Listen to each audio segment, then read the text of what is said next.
Abrindo o açaí. Unboxing de açaí, gurizada. Então, esse aqui é um açaí, tá ligado? Mas é um açaí da Shopee. Não é o original, que nem do Pará. E a gente vai fazer uma review aqui. Ele vem com uma tampa, já inclusa. Esse aqui, no caso, veio com paçoca, morango e abacaxi.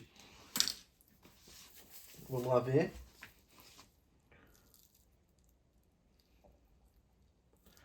Tava na geladeira.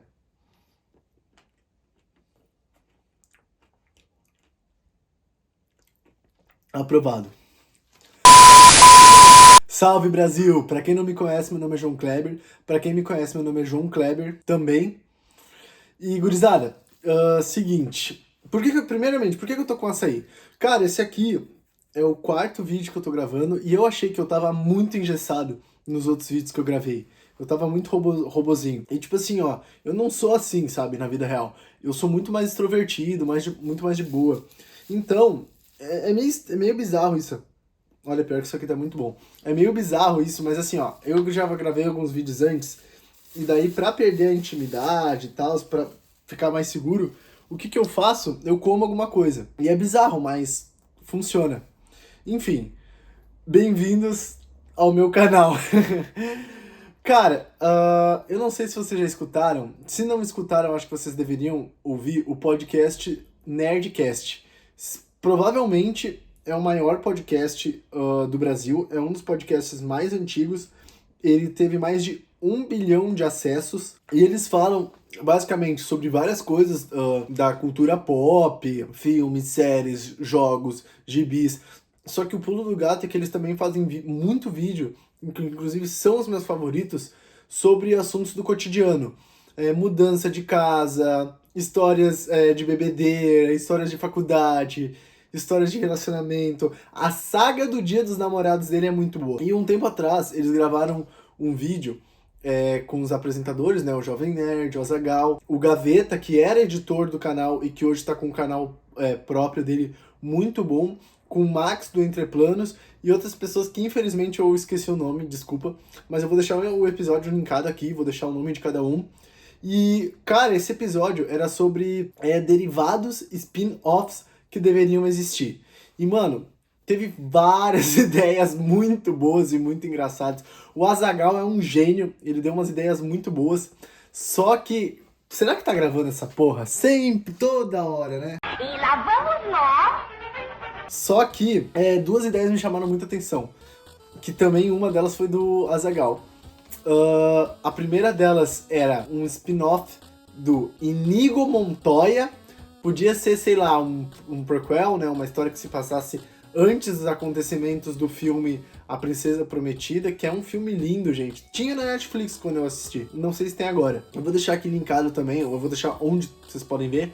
Mas enfim, é um filme de fantasia e tal, e tem esse personagem que é o Inigo Montoya, que é um cara que quer vingar a morte do pai dele, e ele tá indo atrás de um cara que tem 6 dedos numa mão.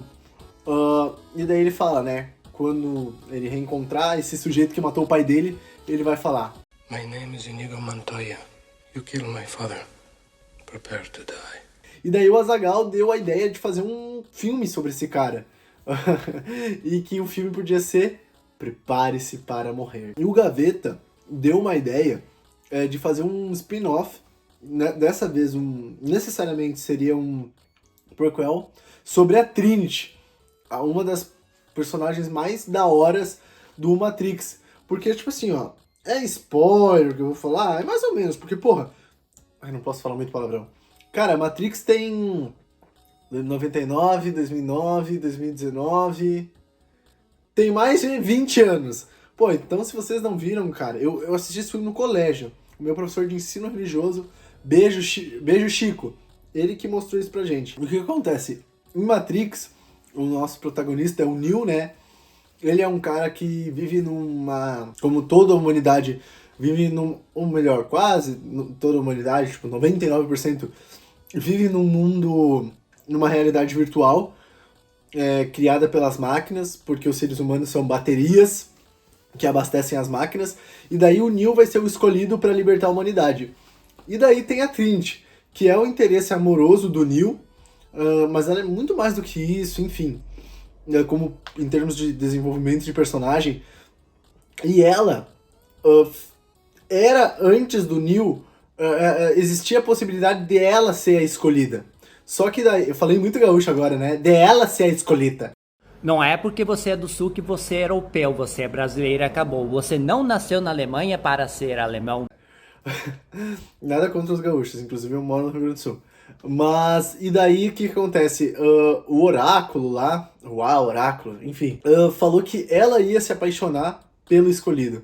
E daí o Gaveta comentou, cara, imagina o conflito que seria pra essa pessoa, sabe? Então, enfim, baseado nesse episódio, eu resolvi, eu não sei porquê, simplesmente surgiu. Ao invés de fazer filmes, spin-offs que deveriam existir, ou sei lá, filmes que deveriam existir, eu não sei porquê, mas criatividade é isso, né? Eu resolvi fazer 5, ou melhor, 5 não, né? Eu vou listar mais de 5 HQs que deveriam existir. Então, vamos pra vinheta e vamos pro vídeo. Cara, na descrição do restaurante, os caras falaram que o morango é fresco. Só que ele congela quando entra em contato com o açaí. Pura mentira, meu. Já peguei outros açaí e o morango é fresquinho e tal. Isso aqui tá congelado. Os caras são muito chinelo. Vocês conhecem o Anthony Hopkins? Ele é o melhor ator em atividade do planeta Terra. Ele é um monstro. Ele é muito versátil, ele faz papéis dramáticos, já fez humor, já interpretou vilões, já interpretou mocinhos. Ganhou um Oscar bem recentemente pelo filme Meu Pai, em que ele interpreta uma pessoa que tem Alzheimer. O Gaveta fez um vídeo, inclusive, muito bom. E o que acontece? Vocês lembram, pra quem conhece ele, vocês lembram como vocês conheceram ele? Qual foi o primeiro papel que vocês conheceram ele? Cara, eu acho que a maioria das pessoas, pelo menos das pessoas leigas e das pessoas que talvez tenham a minha idade, conheceram ele através desse papel aqui. Hannibal Lecter, O Silêncio dos Inocentes. Cara, esse é um filme... Como é que eu vou explicar? Pelo menos é um dos meus filmes favoritos da história. Eu não sei, eu não tenho, sei lá, não posso afirmar categoricamente é um dos melhores filmes de todos os tempos, mas é um filme muito foda, muito competente, atuações incríveis, técnicas de direção incríveis, um enredo maravilhoso, um cenário maravilhoso. Esse filme, acho que o meu lábio tá todo sujo de açaí, né? Pera aí, só um minutinho. Esse filme conta a história de uma mulher que tá prestes a se tornar uma detetive do FBI. Ela ainda é uma aluna, enfim, ela tá treinando pra isso. E daí, ela é uma prodígio, ela se destaca muito entre os demais. E o chefe do departamento dela pede ajuda dela pra investigar um serial killer conhecido como Buffalo Bill. E pra isso, ela interroga Hannibal Lecter, um serial killer que foi capturado e que anteriormente, antes de ser preso, ele era um psiquiatra de renome e é um canibal. E cara, o Hannibal Lecter, é interpretado pelo Anthony Hopkins e talvez ele seja a coisa... Eu não vou dizer a melhor coisa do filme, mas a coisa mais famosa desse filme. Ele é o aspecto mais memorável do filme. Memorável no sentido de que as pessoas pensam em Silêncio dos Inocentes, elas pensam em Anthony Hopkins. E sabe o que é louco? O filme tem 2 horas e ele aparece por 14 minutos. 14 minutos no total. E o que acontece? O filme é o filme é baseado num livro que por sua vez é uma trilogia. Eu não vou lembrar o nome de todos. O primeiro é O Silêncio dos Inocentes, o segundo é Hannibal e o terceiro... Peraí que eu vou pegar essa informação. Na real que eu tô errado. O primeiro livro se chama O Dragão Vermelho, o segundo é O Silêncio dos Inocentes e o terceiro, que se eu não me engano, dizem, é considerado o melhor de todos, é Hannibal. Mas assim, ó, todos esses livros foram adaptados para o cinema. O Dragão Vermelho, O Silêncio dos Inocentes, inclusive 2 vezes, Hannibal. Só que a questão inclusive foram adaptados para outras mídias. Se eu não me engano, O Silêncio dos Inocentes, eu acho que foi adaptado para televisão. E eu fico me perguntando como é que, tipo, não foi adaptado pras HQs, sabe? Cara, é um universo muito rico. Assim, até em termos mercadológicos, tipo, como é que ninguém queria sugar a teta dessa vaca pra pegar mais dinheiro? Eu não sei como é que surgiu essa minha ideia. Acho que ninguém sabe de onde é que... Não precisa, inclusive, saber de onde é que surge certinho as ideias. Mas eu queria muito ver um mangá adaptando O Silêncio dos Inocentes. Na real eu lembrei de onde é que surgiu essa minha ideia. Eu fui assistir ano passado o Pluto, é um anime da Netflix que adapta o mangá de mesmo nome, que por sua vez é um remake, uma reinterpretação, escrita e desenhada pelo... Calma, eu anotei aqui. Naoki Urasawa, sobre um arco de histórias do Astro Boy, criado pelo Osamu Tezuka, e que conta a história de basicamente um serial killer que está executando os robôs mais poderosos do planeta, e daí um desses robôs, que é um dos robôs mais poderosos do planeta, ele é um detetive, que trabalha para a Interpol, tem um outro nome eu acho, mas ele é um detetive internacional. E ele pede ajuda para uma espécie de Hannibal Lecter robô. Na história, esse personagem ele é um robô que executou um humano. Nesse universo é o primeiro e único caso até então de um robô que executou outro ser humano. Em tese isso nunca deveria acontecer. E ele tá preso num lugar obscuro, numa cela. E, cara, você olha isso, você pensa imediatamente no Hannibal Lecter. E eu fiquei pensando, eu não tenho essa informação. Eu queria saber se vocês têm. Comentem aí embaixo, por favor. Inclusive, você sabe o que eu vou falar, né? Deixa o like, comenta, se inscreve, pelo amor de Deus. Eu aposto que no momento que eu tô gravando esse vídeo, o meu canal não tem nem 1000 inscritos. Mas assim, o que eu acho interessante, eu não li a obra original dos Osamu Tezuka, que foi lançada antes do Silêncio dos Inocentes. Então eu não sei se na história original, esse personagem, que sim, foi criado pelo Osamu Tezuka, que existe nesse arco, ele está preso, ele eu não posso usar essa palavra que começa com A. Ele, enfim, ele tá preso, ele executou um outro ser humano, ele auxilia os protagonistas dessa história, ou se isso foi uma invenção da adaptação do Naoki Urasawa. Porque, cara, se for uma ideia do Osamu Tezuka, parabéns, mano. Porque isso influenciou vários tropos, sabe, da cultura pop. Enfim, daí que eu pensei, cara, o Japão é o maior mercado de histórias em quadrinhos do planeta Terra. Os caras conseguiram, eu acho que eles produzem e consomem mais do que a Europa, mais do que os Estados Unidos. Então imagina, sei lá, uma série serializada sobre a Clarice Starling, junto entre aspas, né, pedindo ajuda do Hannibal Lecter pra pegar o Buffalo Bill. Eu acho que ia ser um sucesso instantâneo. De verdade. Quer dizer, eu nunca vou...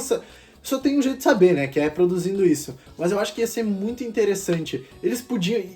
Não sei, mano, eles podiam... O próprio Naoki Urasawa, eu acho que ia ser muito da hora. Eu ia amar ver um cara desse calibre, desse quilate, era essa palavra que eu queria usar, adaptando uma obra ocidental, inclusive, pro público japonês. Essa caçada de gato e rato, que inclusive, sei lá, a gente pôde ver em Death Note anos atrás, acho que... Nossa, a gente tá muito velho, mano.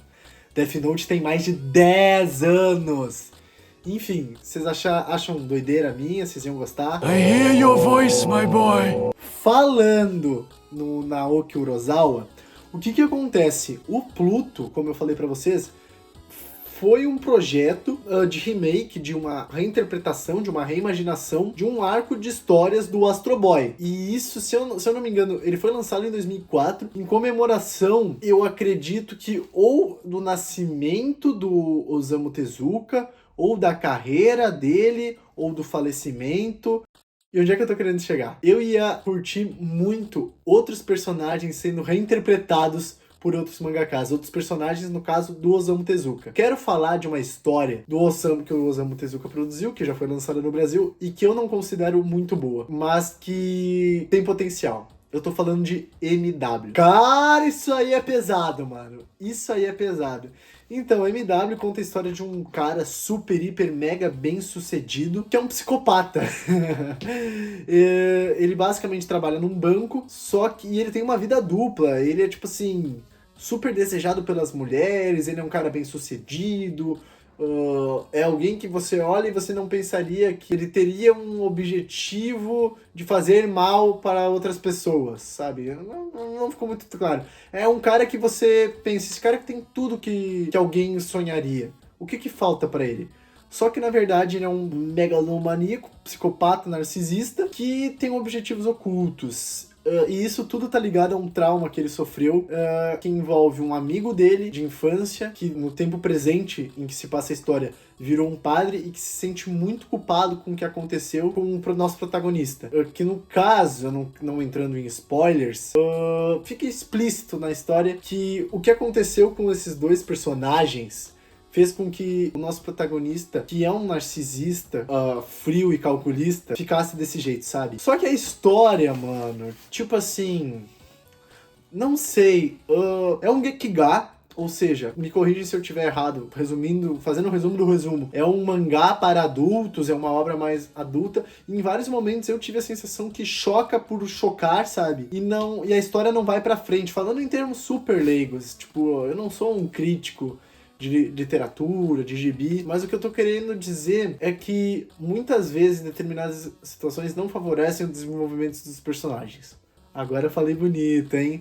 Só que a história não é ruim, a ideia não é ruim, os personagens são macabramente carismáticos. Eu ia gostar de ver o Naoki Urasawa fazer uma reinterpretação desse mundo, porque inclusive, cara, ele é muito fora de série. O Naoki Urasawa, além deles ter umas ideias, assim, sensacionais, umas ideias muito chamativas, sei lá, um médico salva a vida de uma criança ao invés de salvar um político, e essa criança se torna um psicopata. É um grupo de amigos que brincava quando era criança, agora tem que salvar o mundo no futuro, e um deles se tornou um vilão. Ele é um cara muito criativo, mano. De onde é que tira tanta ideia? E assim, ó, ele é um cara muito criativo, ele é um bom escritor, e o traço dele é um esculacho, mano. É um esculacho, cara. Óbvio que eu não li toda a obra dele. Eu não terminei 20th Century Boys e eu não terminei Monster. Mas Monster é um esculacho, mano. E eu ia querer ver esse mundo dark que o Osamu Tezuka criou, uma história tão pesada, que inclusive o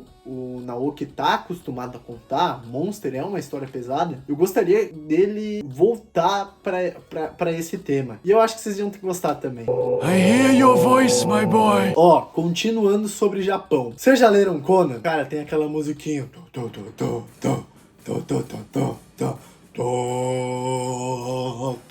Mano, tipo assim, o Conan era um personagem que ele era muito febre no Brasil por conta das adaptações da Marvel. Roy Thomas escreveu ele, John Buscema desenhou. Todo mundo fala de John Buscema, enfim, foda-se a pronúncia. Os livros que originaram esse personagem ficaram anos sem sair no Brasil, e daí, em 2017, se eu não me engano, a editora Pipoca e Nanquim trouxe esse personagem de volta, trouxe 3 livros que compilam compilam todos os contos desse personagem, que basicamente, se você nunca teve um contato com ele, a obra Conan reúne contos escritos pelo Robert E. Howard sobre um guerreiro de uma terra que se passa no nosso mundo, no planeta Terra, mas num período perdido, sabe, do tempo. É numa terra fantástica e tal, e conta a história de um guerreiro, conta a história de um guerreiro de uma ordem não cronológica, ou seja, no primeiro conto ele tem uma idade mais avançada. Em contos seguintes, tá mais jovem. Outros contos vão mostrar ele já rei.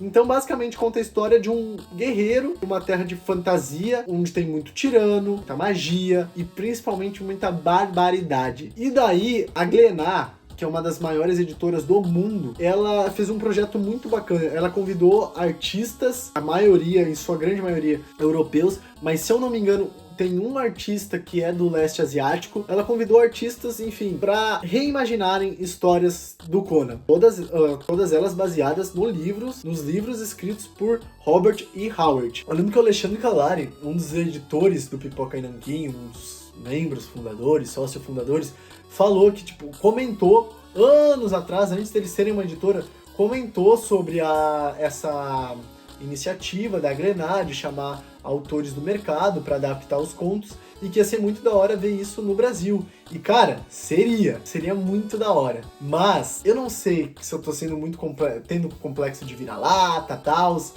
eu tô pensando muito lá fora. Eu ia gostar de ver Conan sendo adaptado no Japão. Cara, eu acho que o que me fascina muito é ver como duas culturas tão diferentes iam convergir, sabe? Mas vamos lá. Em primeiro lugar, por que eu tenho essa pira? Porque eu admiro muito, apesar de ter receios, né? Eu tava falando isso com um amigo, inclusive, né? O Gabriel Quartino, um abraço pra ele. Ele que fez toda a identidade visual do meu canal. Que, é uma coisa muito louca, porque é o maior, que nem eu já falei antes, é o maior mercado consumidor de histórias em quadrinhos do mundo. Os artistas, existe essa possibilidade de ficarem milionários com as suas obras e tal. Os artistas que criam essas obras, eles são os próprios detentores, não são as editoras que publicam. Só que muitos deles, se não a maioria, trabalham em condições precárias, num ritmo muito absurdo. Mas me atrai muito existir uma indústria por trás de gibizinho, sabe? Eu ia amar ver, sei lá, como eles enxergam esse personagem, Conan. Eu nem sei se Conan faz sucesso lá. Pelo que eu sei, fez sucesso nos Estados Unidos, não tenho dados se fez sucesso no Canadá, na Inglaterra, fez sucesso no México, inclusive tiveram revistas piratas sem licença do Conan no México, e o Conan era loiro. Essa história é muito boa. Fez sucesso no Brasil, tá fazendo sucesso, creio eu, na Europa, na França. Então, eu acho que ia ser muito interessante ver a visão que eles teriam desse personagem. Eles, eu digo, autores japoneses. Cara, quando eu comentei isso num grupo de amigos, sim, eu sou muito nerdola. Tava falando no WhatsApp sobre adaptar Conan no Japão. Um deles falou: imagina o traço do Kentaro Miura, criador de Berserk. Tá, mas chega de só lamber bola de estrangeiro. Eu também, pelo menos, preciso falar de uma HQ brasileira que deveria existir. Quando eu comecei esse vídeo, eu citei o Nerdcast, que é talvez o maior podcast mais famoso do Brasil. Só que tem um outro podcast que eu tenho muito carinho.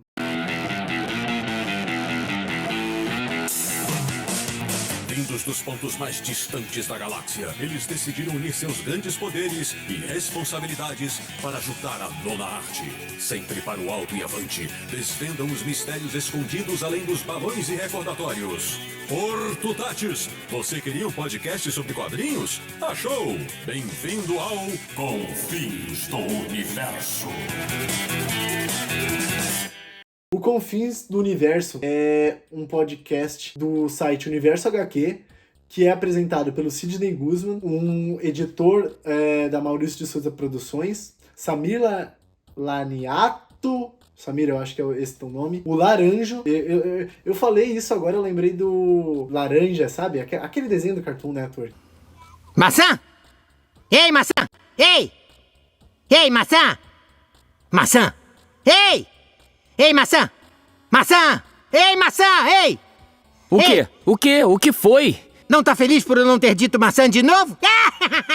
O Laranjo e o Sérgio Codespot. Tomara que eu não tenha esquecido ninguém. Os caras estão, tipo assim, mais de 20 anos fazendo reportagens sobre gibi, sobre HQ. E, olha, eu acho que vai fechar ano que vem 10 anos esse podcast que eu amo muito e que é uma das minhas companhias diárias. E eles fizeram, se eu não me engano, um episódio 3 sobre HQs que merecemos ler, em que eles falam de, tipo assim, HQs que não foram publicadas no Brasil e que eles queriam ver aqui, publicadas. E em determinado momento, o Sidney Guzman foge um pouco da pauta e ele fala que, tal qual existem as Graphic MSPs, que são histórias inéditas, reimaginando determinados personagens da Turma da Mônica, o Sidney Guzman, que é um editor muito ligeiro, deu a ideia de fazer mais ou menos reinterpretações dos personagens do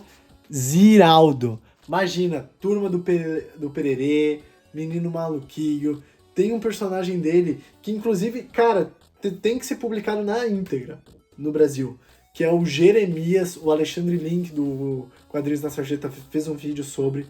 E assim, ó, o que não falta no Brasil é gente talentosa. Então, gente talentosa e que precisa ser descoberta. Então ia ser muito da hora ver esses personagens que, olha, se eu não me engano, peraí que tem um mosquito, se eu não me engano, são personagens quase irretocáveis. Eu não sei quem, além do Ziraldo, já desenhou eles. Sua mãe! Ziraldo, assim como o Maurício, por muitos anos, fizeram personagens infanto-juvenis. E sabe qual outra obra dos gibis que eu sou muito apaixonado, que também vai voltada pro público infanto-juvenil? As Aventuras de Tintim.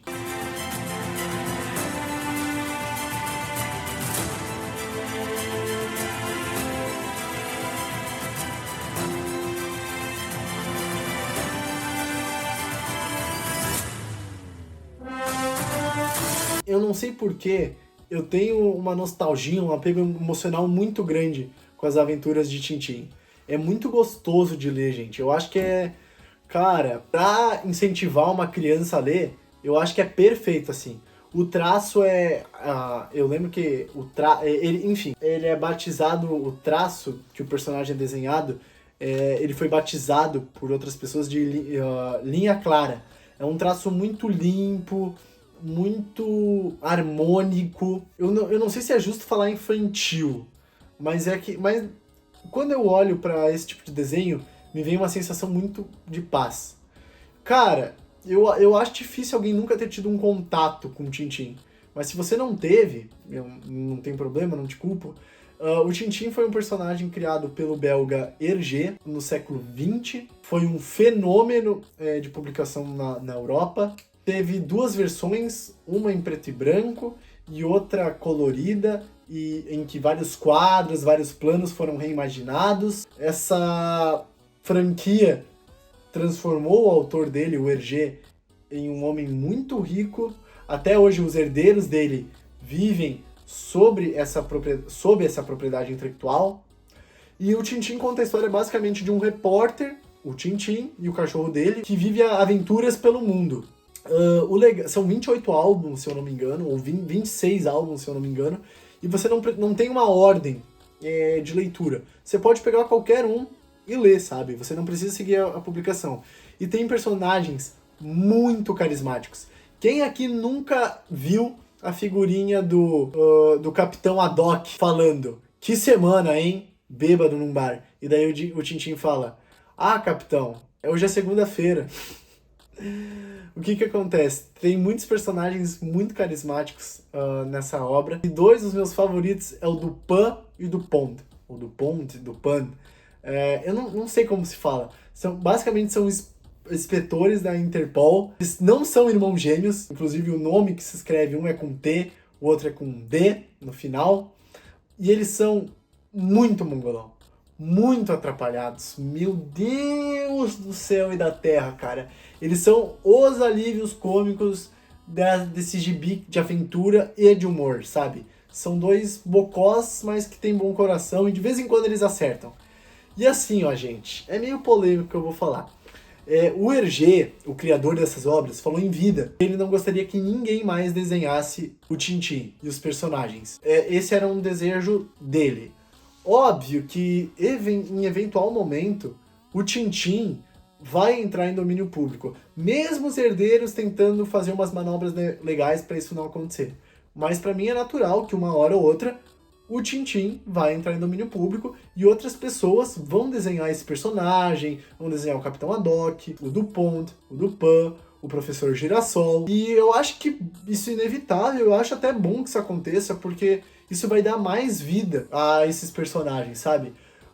O Shakespeare, por exemplo, só é Shakespeare porque outras pessoas reimaginaram as obras dele. E o que eu tô querendo dizer é que, tipo assim, não é que alguém vá fazer histórias melhores do que o criador original fez com os personagens que ele criou. O que eu tô querendo dizer é que... Eu também não quero dizer que alguém vai manchar o legado dele. O que eu tô querendo dizer é que a partir do momento em que uma pessoa reinterpreta uma obra, mesmo até que seja uma interpretação ruim, não problemática, porque ruim é uma coisa, problemática é outra. Mas outra hora a gente conversa sobre isso. Mas se um artista fizer uma nova interpretação sobre esses personagens, eu acho que isso vai ampliar a quantidade de pessoas que pode vir a conhecer o Tintin. Sem contar que existem várias paródias, vários álbuns piratas desse personagem. Mas o ponto que eu quero chegar é, eu ia adorar ver, adorar não sei, mas eu acho que ia ser uma boa ideia fazer uma HQ do Dupont e do Pan. Cara, o que acontece, mano? Tem personagens assim, ó, que só funcionam sendo coadjuvantes.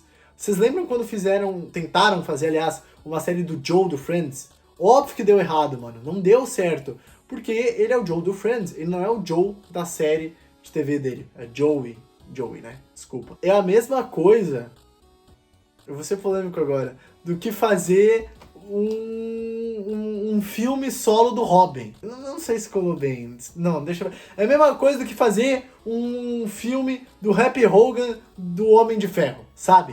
Perfeito, perfeito. Só que tem personagens que sim, que sustentam o spin-off. Que inclusive que a gente quer ver mais sobre. Han Solo, você pode não ter gostado do filme, mas, pô, é inegável que por anos os fãs pensaram, pô, a gente quer mais da história dele, a gente quer ver mais ele. O Morpheus do Matrix, a gente, sei lá, eu não lembro os outros, na verdade eu não vi os outros dois Matrix, mas a gente tem essa curiosidade também. Pô, como é que ele se libertou da Matrix? Pipipi, popopó, não sei se isso é dito nos outros filmes. Eu sinto isso com esses personagens. Eu queria ver eles numa aventura solo, genuinamente desvendando um crime, sabe? Por mérito próprio, tudo bem, eles poderiam se atrapalhar, poderiam se machucar, como eles sempre se machucam, mas salvando o dia no final, sabe? Lógico que, tipo assim, mano, daí vem uma parte minha, cara, eu tenho muito medo de, tipo assim, violar um desejo final de uma pessoa que morreu. Enfim, eu tenho medo de o Hergé amaldiçoar os pobres coitados que vão desenhar esses personagens, sabe? Futuramente, ou que desenharam. Mas eu ia gostar de ver uma aventura solo do Pan e do Pondo. O Lorenzo Mutarelli, na sua obra-prima, Diomedes, que inclusive influenciou o artista Diomedes Chinaski, ele desenhou o Dupont e Dupin num easter egg. E, mano, foi tão bom, é tão bom pensar neles numa história só deles. Tipo assim, ó, não precisa ser, como eles se conheceram e tal. Pode ser, sei lá, antes deles conhecerem o Tintin, ou depois, ou... Enfim, eu acho que renderia um álbum só pra eles. Dupont et Dupont et Dupont et Dupont et Dupont et Dupont et Dupont et Dupont et Dupont. Que pensez-vous de cette histoire? Je ne sais pas.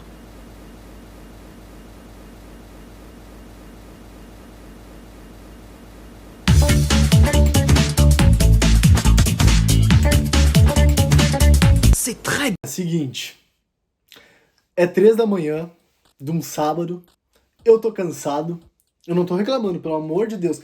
Cara, se tem uma coisa que eu gosto muito de fazer é gravar vídeo, juro por Deus. Os vídeos até podem, sei lá, ficar ruins às vezes, eu tô aprendendo, mas eu me divirto muito. E eu ia gostar muito que fizesse sucesso e tal. Por isso que eu falo pra vocês se inscreverem, compartilharem, deixarem o like, comentarem, porque é melhor ser um idiota com muito inscrito que tá fazendo sucesso do que um idiota com pouco inscrito que não tá fazendo sucesso. Mas assim, ó, eu tô querendo dizer que eu tô cansado, então a gente vai para as 2 últimas HQs que eu gostaria que existissem. E por que eu tô falando isso? Para dar uma para dar uma ênfase dramática. Então eu pensei comigo mesmo, quais são os 2 gibizinhos que o mundo precisa conhecer, que o mundo não pode ficar sem, e será que essa porra tá gravando? Ah, filha da... E cara, vamos lá. Eu tive 2 escolhas peculiares. Uma, se pá que existe, viu? Lone Sloane por Riyad Sattouf. Cara, Lone Sloane, o segundo vídeo desse canal, pelo menos o segundo vídeo que eu gravei, eu mencionei esse quadrinho. É um quadrinho francês que conta a história de um aventureiro espacial que ganha superpoderes e ele perpassa eras entrando em conflitos com seres superpoderosos. É uma obra-prima, de verdade, assim, eu acho que é uma coisa muito, é uma obra muito acessível, tipo assim, se pá que eu tô errado, né, mas na minha opinião, se você não gosta de ler gibi, se você pegar esse pra ler, você vai gostar. É um preço, na época eu paguei meio caro, hoje se lançassem ia ficar mais caro ainda, mas eu acho que, sei lá, eu acho que é uma ótima entrada, Nossa, eu jurava que era um mosquito. É uma ótima entrada pra quem não lê HQ, começar a ler HQ. E quem que é o... Cara, eu tenho que ler o nome dele aqui na minha colinha. Riyad Sattouf. Ele é um quadrinista naturalizado francês, mas é de origem árabe. E aqui no Brasil ele é muito conhecido por Árabe do Futuro. Eu não li todos os volumes, mas eu só li o primeiro e eu me diverti muito. E cara, o que acontece? Olhem só, saca só isso. O Lone Sloane, ele foi criado pelo Jean Giraud e ele tem esse traço.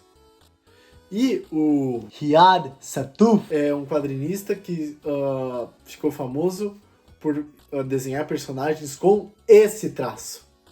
Parece que as 2 coisas não combinam, né? E daí é que tá o pulo do gato. Tem um canal, que por acaso também é uma editora, chamada Comic Zone.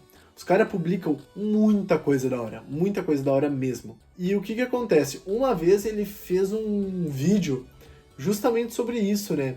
Sobre, na verdade, uma homenagem a um editor de quadrinhos. Vou deixar o nome dele aqui na tela, eu realmente não lembro o nome dele. E ele falou que o papel de um editor, e também vale para um produtor de cinema, para um produtor de teatro, para algum empresário do ramo artístico.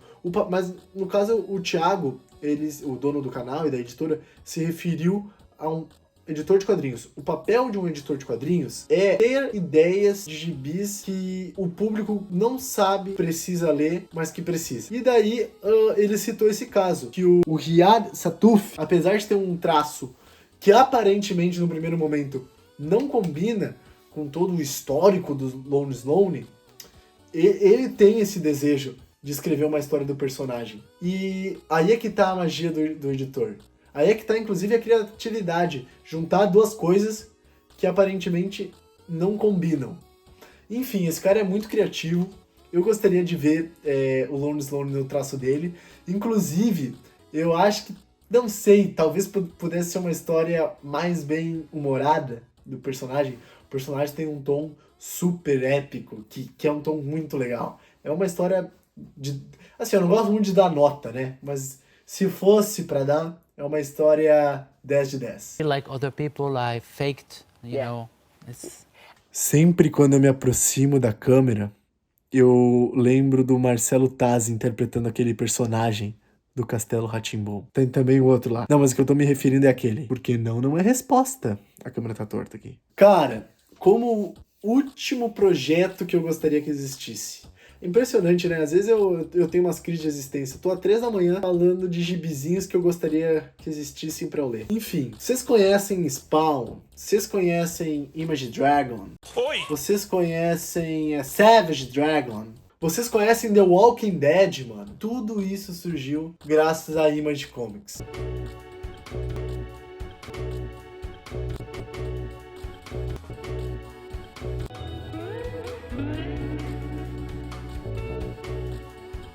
Mano, talvez você já tenha ouvido falar, talvez você já tenha visto esse logo, que é inclusive um logo bastante estilizado, que funciona bastante. É logotipo, será? Agora me surgiu a dúvida. Talvez você nunca tenha ouvido falar deles. E o que acontece? Fazendo o resumo do resumo. Nos anos 90, alguns quadrinistas dos Estados Unidos ficaram milionários por conta de um mercado especulativo que funcionava, no caso, atribuindo valores inexistentes a revistas de quadrinhos. Como assim? O Homem-Aranha tinha uma revista. Tinha uma edição da revista do Homem-Aranha, na verdade. E essa edição tinha outras capas variantes, especiais. As pessoas compravam, basicamente, todas essas capas desse único volume, né? Porque elas acreditavam que no futuro essa edição valeria uma fortuna. Tem até uma entrevista icônica em que um fã fala: ele tá numa fila quilométrica para comprar gibi de super-herói. E daí ele fala: essa edição vai pagar minha faculdade. Cara, eu fico me perguntando como é que esse cara tá. Só que o que acontece? Por que existem edições de histórias em quadrinhos que são raras? Por causa da exclusividade. Quantas edições da Action Comics número 1, a primeira aparição do Superman, existem? Pouquíssimas, mano. Agora, se você, sei lá, tem uma tiragem muito grande de um gibi, não vai ser exclusivo, né? Só que o que acontece? Nesse período, alguns quadrinistas ficaram milionários, né? Porque eles eram talentosos. Como eu falei, isso aconteceu nos anos 90. Eles eram basicamente rockstars, eram desenhistas que, sei lá, os desenhos deles tinham muita testosterona. É uma coisa muito anos 90, só vendo pra crer. No caso, eu tô me referindo a pessoas como Jim Lee, Todd McFarlane e, claro, Rob Liefeld. E outros quadrinistas igualmente importantes, 6 no caso, no total, que fundaram a Image Comics e que eu simplesmente esqueci o nome. Mas eu me apressei um pouco. Basicamente, esses caras trabalhavam pra Marvel Comics. Basicamente, o pessoal lia os gibis por conta desses desenhistas. Basicamente, nessa época, as pessoas que liam as histórias da Marvel liam principalmente por causa de 6 desenhistas que faziam muito sucesso e que estavam muito ricos nessa época e ficaram ainda mais. Todd McFarlane, Mark Silvestre, Eric Larsen, Jim Valentino, Wise Portácio e Rob Liefeld eram umas estrelas. E o que eles perceberam? Se o pessoal lê por causa de nós, por causa do nosso desenho, e a gente tá ganhando o dinheiro que a gente tá ganhando, e aliás, tá deixando de ganhar um dinheiro muito grande, como eles descobririam posteriormente, por conta de merchandising e tal.